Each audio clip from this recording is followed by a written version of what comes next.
Del Santo Evangelio según San Marcos, capítulo 6. En aquel tiempo, como la fama de Jesús se había extendido tanto, llegó a oídos del rey Herodes el rumor de que Juan el Bautista había resucitado y sus poderes actuaban en Jesús.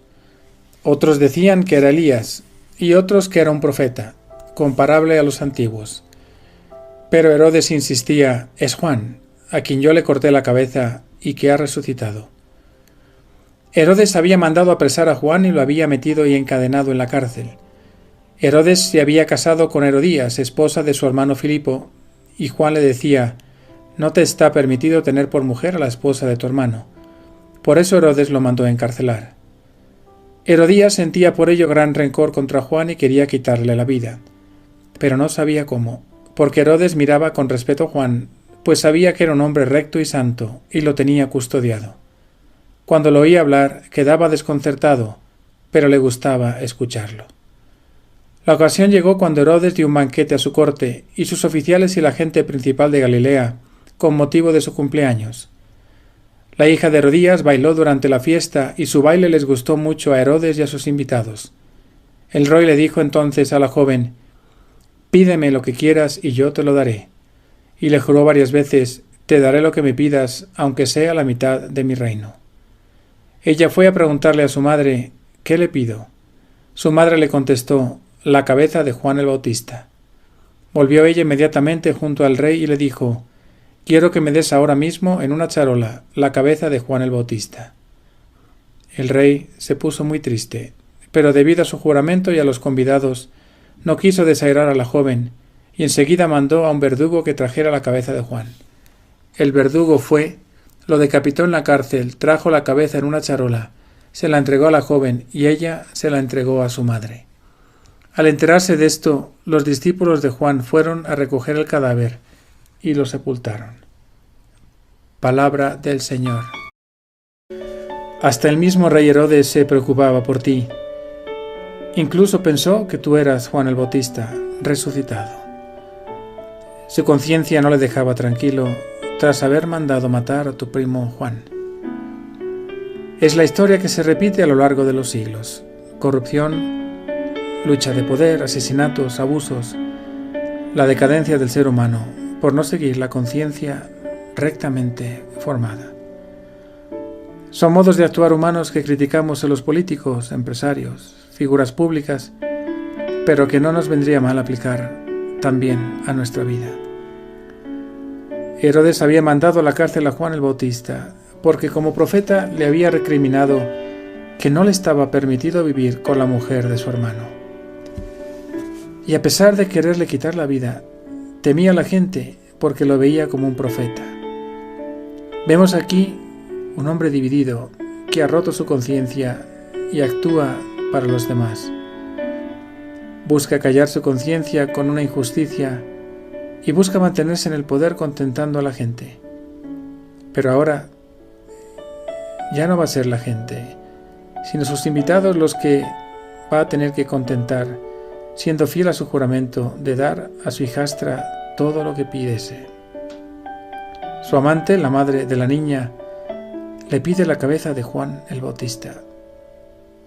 Otra persona más que busca callar su conciencia, silenciando los gritos del profeta. Así Herodes, por su juramento y por no quedar mal con los invitados, acaba con la vida de Juan el Bautista. Aunque yo esté lejos de actuar así, te pido, Jesús, que me des la fuerza para mantener mi conciencia siempre fuerte, dócil y humilde a tus designios.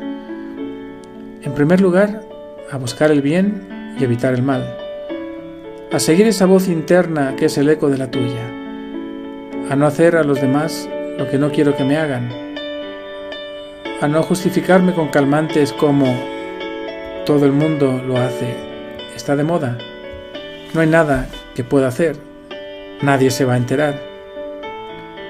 Quiero vivir una vida nueva y buena, para que como la tuya pase por esta vida haciendo el bien. Que cuando la gente me vea, alabe a Dios, no por mí, sino por ser un reflejo de tu amor y tu bondad. Ayúdame cada día a limpiarme con silencio en oración íntima contigo. para que borres de mi conciencia cualquier mancha de mundanidad, soberbia y vanidad. Dame una conciencia pura para vivir para ti, escucharte a ti y servirte a ti en mis hermanos. Como propósito te invito a examinar tu conciencia y pedir luz al Espíritu Santo para borrar todo rastro de criterios del mundo que no sean de Dios. Recemos unos por otros, yo así lo hago por todos ustedes, para que estemos abiertos al Espíritu Santo, para que renovemos criterios y vivamos como auténticos cristianos. Que el Evangelio se encarne en nuestra vida, que nos duela, que el cristianismo no sea una teoría, sino que sea una vivencia. Que seamos hermanos de Jesús, seguidores, que escuchemos su palabra y que dejemos que Él transforme nuestro corazón. Así se lo pedimos de un modo especial a la Virgen María. Y que la bendición de Dios Todopoderoso descienda sobre ustedes, en nombre del Padre y del Hijo y del Espíritu Santo. Amén.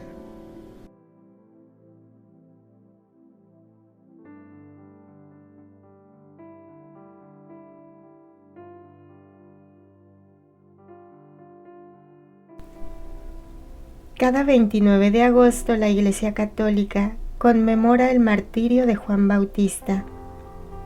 Decapitado por Herodes Antipas, pone de manifiesto la grandeza del alma del precursor y la plenitud de su respuesta al llamamiento de Dios. Tanto en su muerte como en su predicación, dio testimonio de la verdad, y conforme a lo que Jesús dijo de él, fue una antorcha que arde y que ilumina. Dios nuestro, tú que quisiste que San Juan Bautista fuera el precursor del nacimiento y de la muerte de tu Hijo, concédenos que, así como Él dio la vida como testigo de la verdad y la justicia, también nosotros luchemos con valentía en la afirmación de tu verdad. Por nuestro Señor Jesucristo, que viva y reina inmortal y glorioso por los siglos de los siglos. Amén. San Juan Bautista, ruega por nosotros.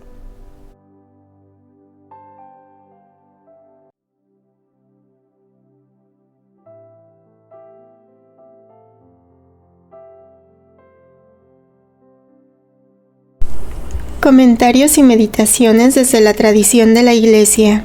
Orígenes, presbítero. Homilía, precursor de Cristo en su nacimiento y en su muerte. Admiramos a San Juan Bautista, sobre todo por el testimonio siguiente. Entre los nacidos de mujer no hay otro mayor que Juan Bautista. Mereció que le tuvieran en una tal reputación que muchos llegaron a pensar que él era Cristo, pero aún hay en él algo más admirable. El tetrarca Herodes gozaba de un poder real que podía incluso hacerle morir cuando quisiera. Pues bien, Herodes había cometido una acción injusta y contraria a la ley de Moisés, quedándose con la mujer de su hermano. Juan, sin tenerle miedo, ni haciendo acepción de personas, sin preocuparse del poder real, sin temer a la muerte, conociéndose todos estos peligros con la libertad de los profetas, reprendió a Herodes y le recriminó su matrimonio. Encarcelado por esta audacia, no se preocupó de la muerte, ni de un juicio cuyo fin era incierto, sino que en medio de sus cadenas, sus pensamientos iban dirigidos a Cristo, a quien había anunciado. No pudiendo ir a su encuentro en persona, envió a sus discípulos para que se informen: ¿eres tú el que ha de venir o hemos de esperar a otro? Fijaos bien cómo aún desde su cárcel Juan enseñaba. Incluso estando en este lugar tenía discípulos. Incluso estando encarcelado, Juan cumplía con su deber de maestro e instruía a sus discípulos a través de las conversaciones sobre Dios que tenía con ellos. Es en estas circunstancias que salió el problema sobre Jesús y Juan le envía, pues los discípulos regresan y narran a su maestro lo que el Salvador les había encargado anunciarle. Esta respuesta es para Juan un arma para afrontar el combate.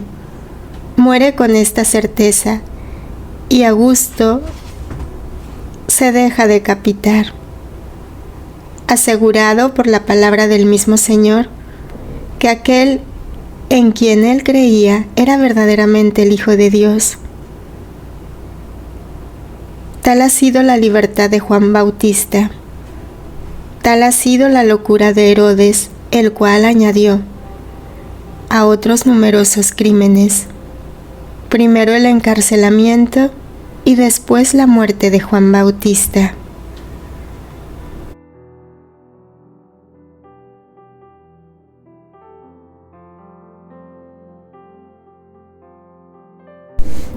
Comentarios y meditaciones desde la tradición de la Iglesia. San Beda el Venerable, presbítero. Homilía Juan Bautista, mártir de la verdad. No cabe ninguna duda de que San Juan Bautista sufrió prisión por nuestro Redentor, a quien precedía con su testimonio, y que por él dio su vida, porque aunque su perseguidor no le exigió negar a Cristo, sí le exigió que callase la verdad, y es por esto que murió por Cristo. En efecto, Cristo mismo dijo: «Yo soy la verdad». Puesto que derramó su sangre por la verdad, ciertamente la derramó por Cristo. Con su nacimiento, Juan testimonió que Cristo iba a nacer. Con su predicación testimonió que Cristo iba a predicar. Y con su bautismo que iba a bautizar.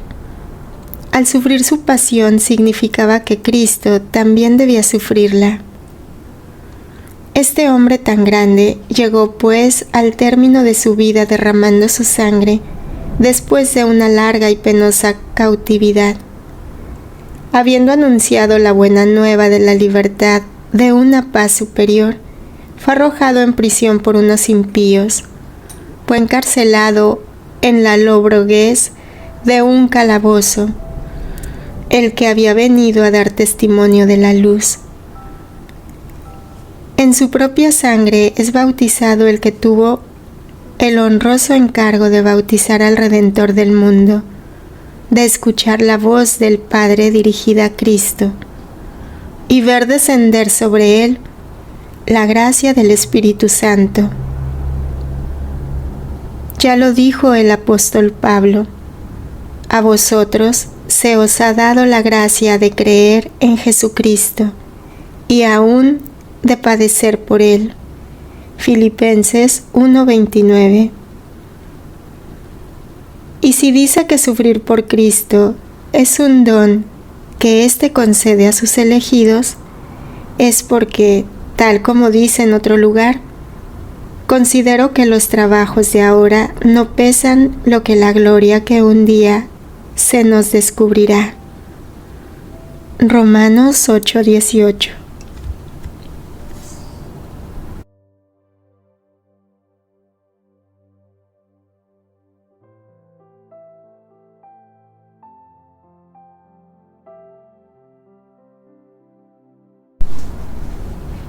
Meditemos el Evangelio a la luz del Magisterio y Libro de Cielo. No te es lícito tener la mujer de tu hermano. El no te es lícito es corrección profética pública. No es dureza, sino caridad en la verdad. Padres de la Iglesia, San Juan Crisóstomo. Juan no acusa por odio, sino por amor al alma de Herodes. Catecismo de la Iglesia Católica, numeral 1829. La caridad exige la corrección fraterna. La caridad tiene por frutos el gozo, la paz y la misericordia. Exige la práctica del bien y la corrección fraterna. Es benevolencia, suscita la reciprocidad. Es siempre desinteresada y generosa. Es amistad y comunión. La culminación de todas nuestras obras es el amor. Libro de Cielo, volumen 4, octubre 14, 1901. Luisa nos habla respecto a la caridad. ¿Cómo podré yo, miserable, hablar sobre este atributo que es la fuente de la cual se derivan todos los atributos? Diré solo lo que comprendí de él con respecto a la naturaleza humana. Comprendí que Dios, al crearnos, este atributo de la caridad se vierte en nosotros y nos llena todo de sí. De modo que si el alma correspondiese, estando llena del soplo de la caridad de Dios, la misma naturaleza debería transformarse en caridad hacia Dios. En cambio, conforme el alma se va difundiendo en el amor de las criaturas, o de los placeres, o del interés, o de cualquier otra cosa, aquel soplo divino va saliendo del alma. Y si llega a difundirse en todo, el alma queda vacía de la caridad divina.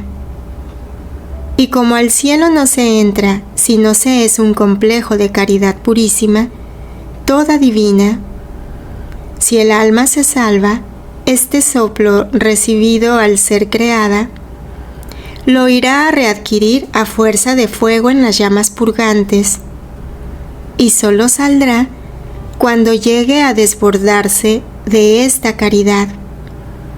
Entonces, ¿quién sabe qué larga etapa tendrá que pasar en aquel lugar expiatorio?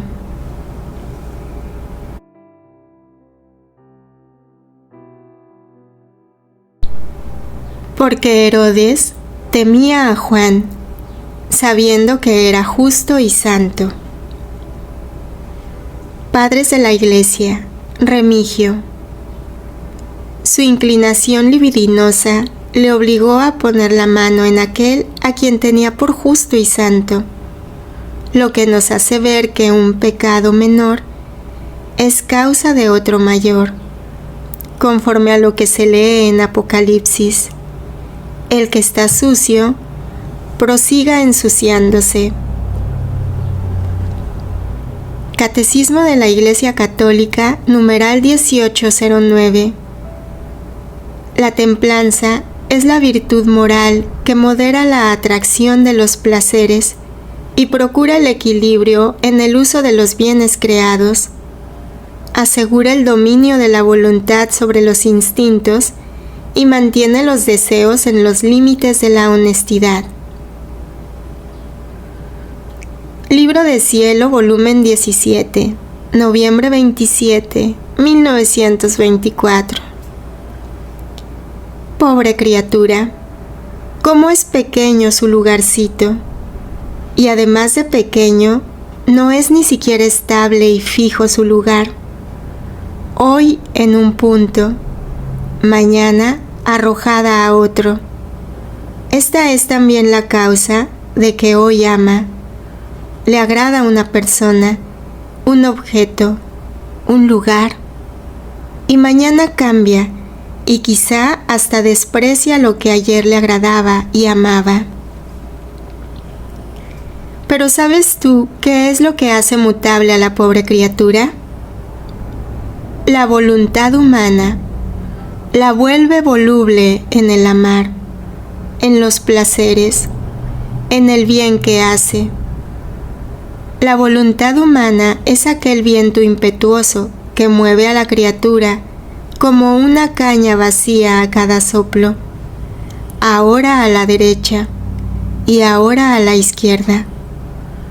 Por eso, al crearla quise que viviese de mi voluntad, a fin de que, deteniendo este viento impetuoso de la voluntad humana, la hiciera firme en el bien. estable en el amor, santa en el obrar. Quería hacerla vivir en el inmenso territorio de mi inmutabilidad, pero la criatura no se contentó. Quiso su pequeño lugarcito y se volvió el juguete de sí misma, de los demás y de sus mismas pasiones. Por eso ruego, suplico a la criatura que tome esta mi voluntad, que la haga suya, a fin de que retorne a aquella voluntad inmutable de donde salió, a fin de que no más voluble se vuelva, sino estable y firme. Yo no me he cambiado, por eso la espero, la anhelo, la quiero siempre en mi voluntad.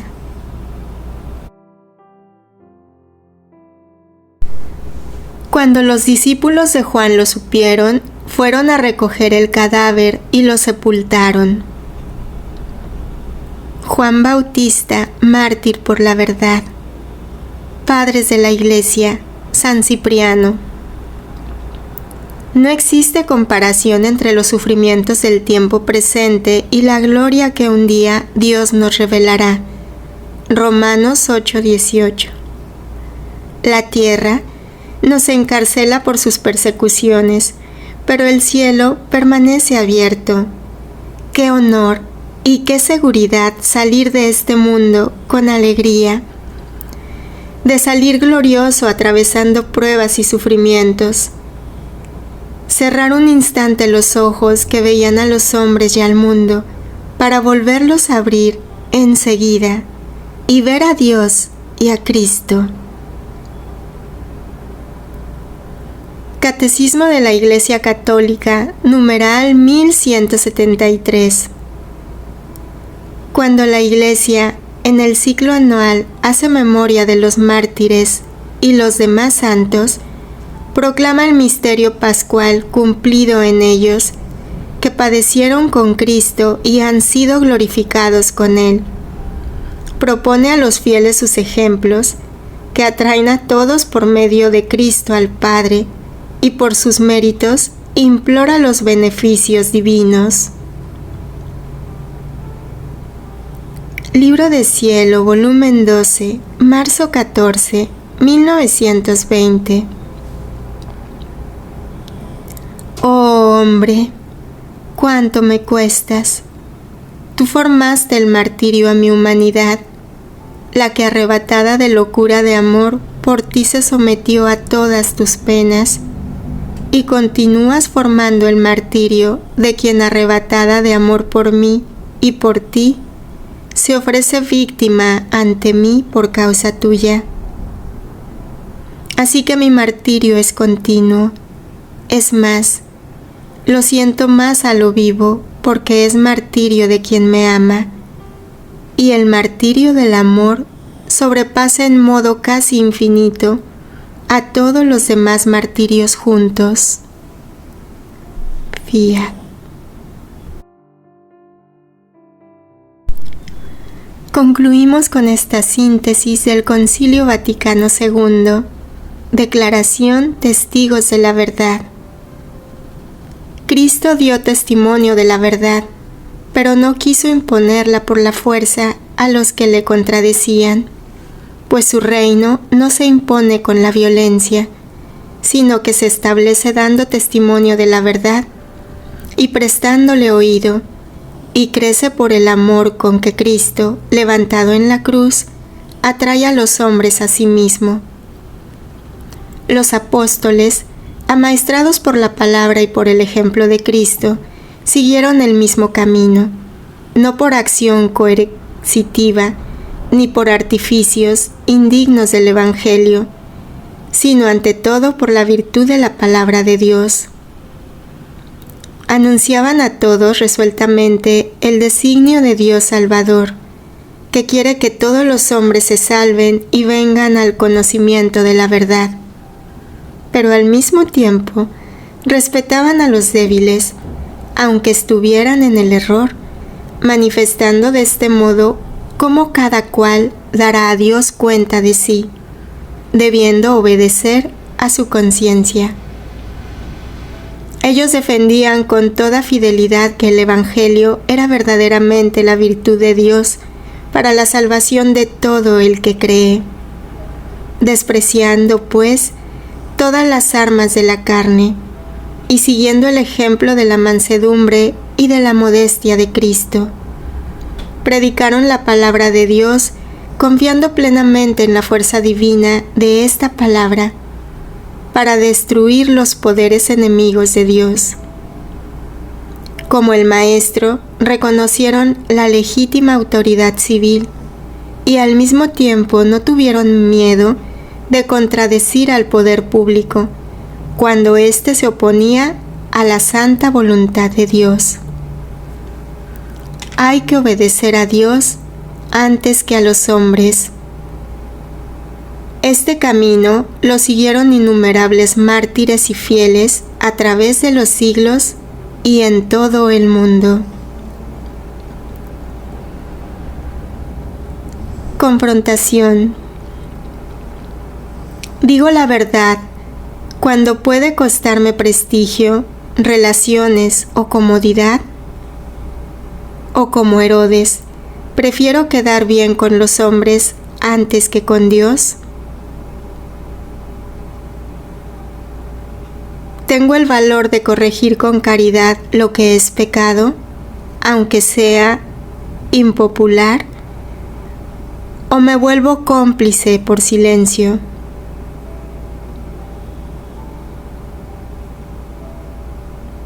¿Soy como Juan, que mantiene su libertad interior en la voluntad de Dios, o como Herodes, que escucha con agrado la verdad, pero no la practica?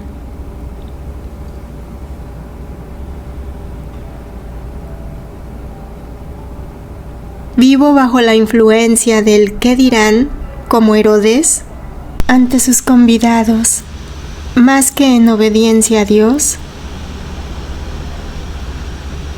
¿Mis decisiones nacen del querer humano o del querer divino?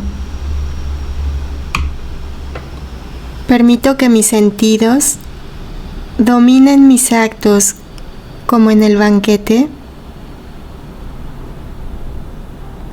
Oremos. Jesús mío, entro en tu santísima voluntad y tomo tu vida, tu amor, tus méritos, para adorar y glorificar al Padre en todos y por todo, nominada en tu todo, para que cada latido, respiro y pensamiento sea un acto eterno en tu querer.